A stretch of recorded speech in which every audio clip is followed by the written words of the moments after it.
шин зах зээл нээх тухай хэрэгдэд явж байгаа энэ асуудлыг бас зарчмын хувьд үүсэх боломжгүй. Нөгөө талдаа аливаа эдийн засгийн шийдвэр, эдийн засгийн чиглэлтгүй бүх шийдвэрүүдэд цаг хугацаа тэр момент мөн үү биш үү, бэлэн байгаа юу гэдэг асуудалд бид нэр заавал энийг хариулах ёстой. Тэгэхээр энэ Евразийн хэлэлцээр, түр хэлэлцээр гэж байгаа 3 жилийн хугацаатай түр гэдэг чинь туршилт хийж үзэх юм байна. Туршилт гэж. Тэгэхээр энэ бодит байдлыг бид нэр хөрштөөгөө болоод 3 дахь хөршийн орнуудтай хийсэн билээхэн туршилтууд биднэрт байна 20 жилүүдийн. Тэгэхээр Япон улстай бид нэр 16 оны 6 сарын 1-ээс байна эхэлсэн чөлөө худалдааны хэлэлцээр үргэлжилж байгаа. Энэний үр дүнгийн дүгнэлт маш их тийм сонирхолтой байгаа. Энэ одоо яг яагаад хангалттай биш байгаа. Энийн дээр ер нь ямар дүгнэлттэй байгаа юм бэ гэдэг асуултанд бид нэр хариулт өгөх ёстой. Европын холбоотой Монгол улс бас Европын холбоо руу 7200 бараа гаргана гэдээ одоо 10 жил болж байна. Энэний дүгнэлт. Мөн 1 жилийн хугацаанд Оросын холбооны улсаас гурил малын тэжээл импортлнаа чөлөөлнө гэж чөлөөлсөн. Эдгээрийн дүгнэлт. Тэгэхээр энэ дүгнэлтүүдээс үнэхээр яг татварын асуудал биднэрт эдийн засгийн төрхөц авчрах гэдэг нь өөр шалтгаан байсан уу гэдэгт дүгнэлт хийх хэрэгтэй л гэж би бодож байна. Ингээ хэдэн тоо харахлаа би та нарт нэг слайд харуулъя. Энэ Японтой хийсэн эдийн засгийн түншлэлийн хэлэлцээр сүүлийн 10 жилээр ингээд үцгэд 10 жилийн хугацаанд Монгол улс Япон улс руу 24 сая долларын экспорт хийж исэн бол өнөөдөр 12 сая долларын экспорт хийж байна. Экспорт нь 2 дахин буучсан. Бид нар чөлөө худалдааны хэлэлцээр гэсэн. Япон улс манайх руу 367 сая долларын импорт хийж исэн бол одоо 1.1 тэрбум.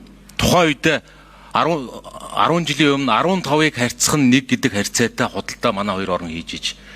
Хоёр тал чөлөө худалдааны хэлэлцээр хийснээс одоо ингээд тооцохоор 93-ыг харьцах нь 1 гэдэг харьцаатай болчихсон. Чөлөө худалдааны хэлэлцээр хийгээд 15-ыг харьцах нь 1 байсан бол 93-ыг харьцах нь 1 гээд 6 дахин ашиггүй болчихсон. Бодит нөхцөл байдал одоо ийм л байна. Европын холбоотой 7000 барааны хэлэлцээрийг манайх хийсэн. Тухайн үед манайх 104 сая долларын бараа гаргадаг байж одоо 101 сая долларын барааг өнгөрсөн жил гаргасан юм байна. Буурчихсан. Чөлөө худалдааны хэлэлцээр көмөлтийн хөтөлбөртөө. Тухайн үед Европын холбооноос манайх руу 450 сая долларын импорт хийж исэн бол өнөөдөр 943 сая долларын импорт хийж байна. Чөлөө худалдааны хэлэлцээр хийсэн чинь манайх 4-ийг харьцах 1 байсан чи 9-ийг харьцах 1 бол хоёрчихсан. Нөхцөл байдал бид нар чөлөө худалдааны хэлэлцээр хоёр холын оронтой хийгээд ийм байдалтай. Оросын холбооны улстай гурил дээр чөлөөлсөн. Дотоодын хөдөөж ахуйн үйлдвэрлэл, гурилын үйлдвэрлэл, малын тэжээлийн үйлдвэрлэл 1 жилийн хугацаанд 40% буурах ийм нөхцөл байдал үүсэж байна. Тэгэхээр эндээс гарч байгаа асуулт нь ер нь манай бүтээгдэхүүн Японы зах зээл рүү орсон чинь үнэтэй болчиход байсан юм уу? Аль эсвэл өөр шалтгаан, стандарт, чанар, гарал үүсэл, хорио цээр Европын холбоо руу эдгээрийг хангахгүйгээсээ болоод шалтгаан эндээ байсан юм биш үү? Түүнээс татврын 5-10-20% татвар дээр очиод унтсан гэхэд энэ тоонууд ч бол дэндүү харамсалтай тоонууд. 15-ыг харьцах 1 гэсэн худалдаа чөлөө худалдааны өмнө хийдэг байсан чинь чөлөө худалдааны хэлэлцээрийн дараа 93-ыг харьцах 1 гэдэг ийм л үр дүн ингээ гарчихсан. Тэгэхээр эндээс бас одоо гүцээгээд асуухад энэ харьцаа өнөөдөр одоо энэ хэлэлцээрийн дараа хэд болох юм? Оросын холбооны улстай 96 харьцах 4 харьцаа энэ хэлэлцээр ер нь бол чөлөө худалдааны хэлэлцээр хийгээд тэрийг амжилттай хэрэгжүүлж байгаа улсууд юу хийж байна вэ гэхээр аж үйлдвэрийн парк нэгдүгээрт байгуулж байна. Эргэцэн орчныг нөгж байна. Хоёрдугаар чөлөө бүсгүүдээ их сайн хөгжүүлж байна. Монгол улс маань одоо нөгөө аж үйлдвэрийн парк чөлөө төс гэдэг ойлголтоо бодтойгоор хийдгүү.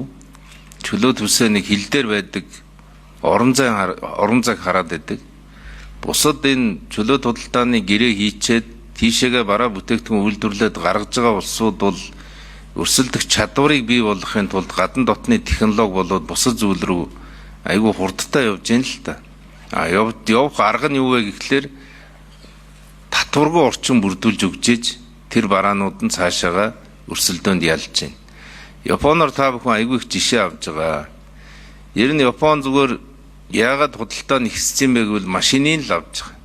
Тэгээ та нар одоо бид нар бүгдээрээ л харж байгаа шүү дээ. Япон машин л бүгдээрээ унж байгаа. Улаанбаатараар дүүрэн Япон машинтай болсон. Энэ хилцээрийн үр дүнд Солонгос машин харагдахаа болсон. Зарагдах нь эрс багассан. Бидний харж байгаагаар өнөөдөр бол 3 тэрбум долларын бараа одоо Евразийн бүсээс авж байна, тийм ээ. Зөрүүлээд бид нар нэг 100 сая долларын бараа худалдаж байна уу да. Тэгэхээр бол бидний хүсэж байгаа зүйл бол энэ зах зээл өөрөө манай хэрэглэгчид манай өрсөлдөх чадварын хэмжээнд биднээс арай алсарчаагүй зах зээл байна гэж одоо зүгээр амьдрал дээр харж байгаа юм. Тэгэхээр бидний мах борлуулах боломж энэ дээр гарах юм байна. Жишээ нь Япон бол хизээч Монголын махыг авахгүй. Авдаггүй. Монголын байтугай улсын махыг оруулдаггүй. Нэгвэр хэлбэл 20 цэрийн асар өндөр түвшний хамгаалттай. Нэг хоёрдугаарт бол гарал үүсэл гэдэг нэг зүйл байдаг. Энэ дээрээ бол Японтой хийхдээ хөрөнгө оруулагчид Монголд орж ирээд үйлдвэрлээд гаргадаг энэ процесс дээр бид нар бол өөрийн гэсэн орон зайг авч үлдээгүй юм байл. Одоо бол Евроаз дээр бид нар 50 гэдэг орон зайг авч байгаа. 50% нь бол гадна талаас байж болно гэж.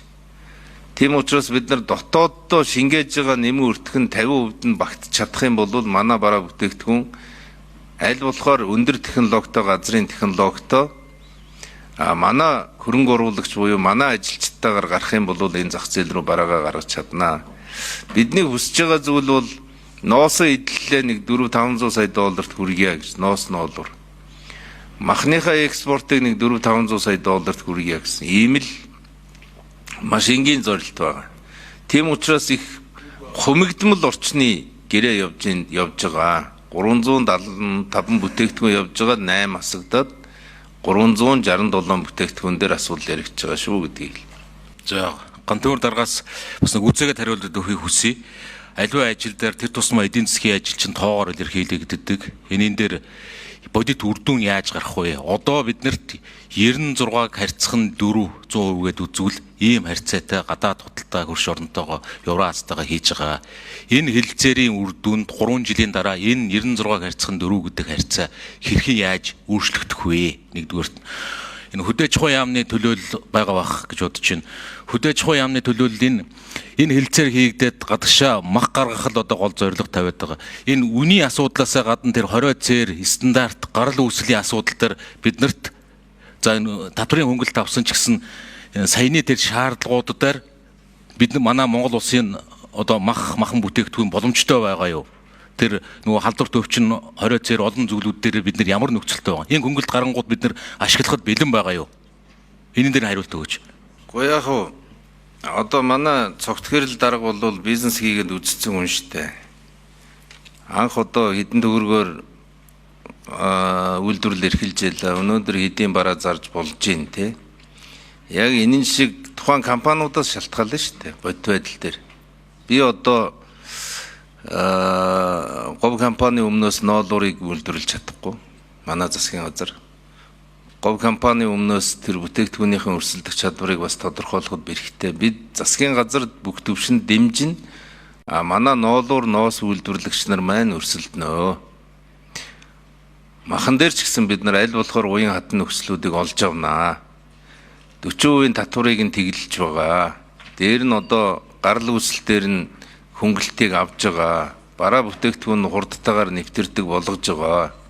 Зүгээр тэр зах зээл дээр хэр амжилттай байх вэ гэдэг бол одоо та надаас асуултгүйгээр мэдж байгаа. Монгол улс одоо өнөөдрийн байдлаар бол өнгөрсөн жил 11.1 хэдэн тэрбум долларын бараа импортлсон. Энэний 3 тэрбум нь бол шатах туслах материал байгаа. 1 тэрбум гаруй нь бол машин байгаа. 1 тэрбум орчим нь бол тоног төхөөрөмж байгаа. Ингээд өргөн хэрэглээний бараа бол 7 тэрбум долларын импорт хийдэг юм аа. 7 тэрбум. Энэ 7 тэрбум доллар бол цаашаа асар ихээр нэмэгдэх юм болцоо байхгүй. Яагаад гэвэл бид нар экспортоос олж байгаа валютынхаа хэмжээнд л импортоо хийнэ. Энэ бол цогт хэрэл дарга тийм далаа шиг сутгчдаг зүйл бол ерөөсөө биш. Бага хэрэглээндээ л бараагаа авдаг. Тийм учраас энэ 7 тэрбум долларын бараа хаана оршиж байна вэ гэхлээр барилгын салбар дээр харагдаж байгаа. Цонх болоод бусад эдэл болж харагддаг. Дэлгүүрүүд дээр хүнс болж харагддаг. Бодлого төлөлтийн газрын дарга боловсролын хөтөлбөрийн шинэ асуултанд хариулт өгье. Тэр ер нь бол махны экспортоор бид одоо 17 оронтой 20 цэрийн протокол тохирсон байгаа. За тодорхой хэмжээнд тохирсон хүрээндээ бол махны экспорт явж байгаа. Гоц халдварт гадаад 20 цэртэй 4 төрлийн өвчин байгаа. Тэгээ энэ 4 төрлийн өвчнөөс сүүлийн 3 жил бас тайван гэдэг одоо нөхцөл байдалтай байгаа. Гэхдээ яг эрүүлэг гэсэн баталгаажуулалтаа бол Дэлхийн малын эдний эрүүл мэндийн байгууллагаас хаваагүй. Сүүлийн 2 жил гоц халдвар төвчнөр тайван байж 3 дахь жилдээ одоо энэ эрүүлэр баталгаажуулах энэ хүсэлтэд гаргаад Дэлхийн эрүүл мэндийн байгууллагууд бол шүлгээ өвчнөр тайван гэдэг хүсэлтэд гаргаад явж байгаа. За мэдээж одоо импортлогч орны тавьдаг гол шаардлага бол тухайн улсын одоо бүтээгдэхүүн энэ 20 цэргийн протоколоор тохироод явсан нөхцөлд бол махны экспорт одоо явах бүрэн болцоотой гэж үзэж байгаа. За түрүүн хэлсэн энэ бол төр хэлзээр төр гэдэг чинь өөрөө туршилтын 3 жил гэж ойлгож байгаа. Тэгээд 3 бэлээхэн туршилтууд маань ямар үр дүнтэй байгааг бид нар бас тоог нь харсан үзсэн. Үнэхээр Японтой хийсэн, Европтой хийсэн хэлэлцээрүүд ямар ч л байсан асар их тийм хүсснээс сөрөг үр дүн гарчихсан байгаад бид нар ингээд үнэлтгүүл явж байгаа. Бүр шоколадтай юм шиг 1 жилийн өмнө Оросын улааны устай хийсэн 2 бүтээгдэхүүн дээр гурилан дээр малын тэжээл дээр хийснийг өнөөдөр буцаж татвар тавих тухай өнөөдрөөс эхлээд усын хурлаар байнгын ороод хэлцэгдэж эхэлж байгаа өнөөдрөөс. Тэгэхээр энэ бол үнэхээр бас бодит байдал ямар байгааг бас харуулж байна. Тэгээд түрүүн экспортын боломжийн дотор махандар их одоо хүлээлттэй байгаа гэдэг зүйлийг бас энэ хэлцээр халж байгаа хүмүүс мэрэгжлийн одоо багийнхан хэлж ийн л махан дээр. Гэтэл хөдөөжхөн яамны газрын даргын хэлж байгаагаар ер нь тэр энэ тариф хөнгөлөлт яг ямар ч байсан тэр 20 цэр дээр бид нар өнөөдөр ямар ч шийдэл гараагүй сайжруулахаар ажиллаж байгаа гэдэг үгийг би сонслоо. Тэгэхээр татврын асуудлаасаа урд дээр тэр 20 цэр малын халдвар төвчний асуудлаа алийг шийдээгүй энэ хэлэлцээр хийгээд эхэлждэг нөгөө махан татваргүй байсан ч үнгүй байсан ч баг нөгөө айл чинь авахгүй юм нөхцөлтэй тарифын бус хориг саадууд нь шийдэгдээгүй байхад энэ хэлэлцээр цаг хугацааны хувьд оновчтой юм уу гэдэг ийм л нөхцөл байдал дээр тулж ирж байна л да. Тэгэхээр хэлэлцээрийн хувьд цаг хугацааны хувьд энэ маань тэр махныхаа 20 цэр халдвар төвчний асуудал, олон улсын стандартын асуудал, энэ олон зүйлээ яаравчлах, энэ асуудлаа шийдэж энэ хэлэлцээр чинь ихэдвэл Монгол улсын хувьд, энэ үндэсний эрх ашигын чинь хувьд илүү зохистой ийм нөхцөл байгаа. Байдал одоо шууд л ингээд энэ хэлэлцээрээс харагдаж байна л да. Тэгээд одоо захирбай цааш явлаа гэхэд нөхцөл байдлыг цаг хугацаа харуулах нь цаг хугацаа харуулахдаа бүр үр дүн бараг л тодорхой байна л да. Үр дүн тодорхой. Тэгээд энэ дээр хэлэлцээр хийж байгаа хүмүүсийн олон хүмүүс ингээд цаг хугацааныхаа хүчин зүйлийг илүү анхаарна үзье.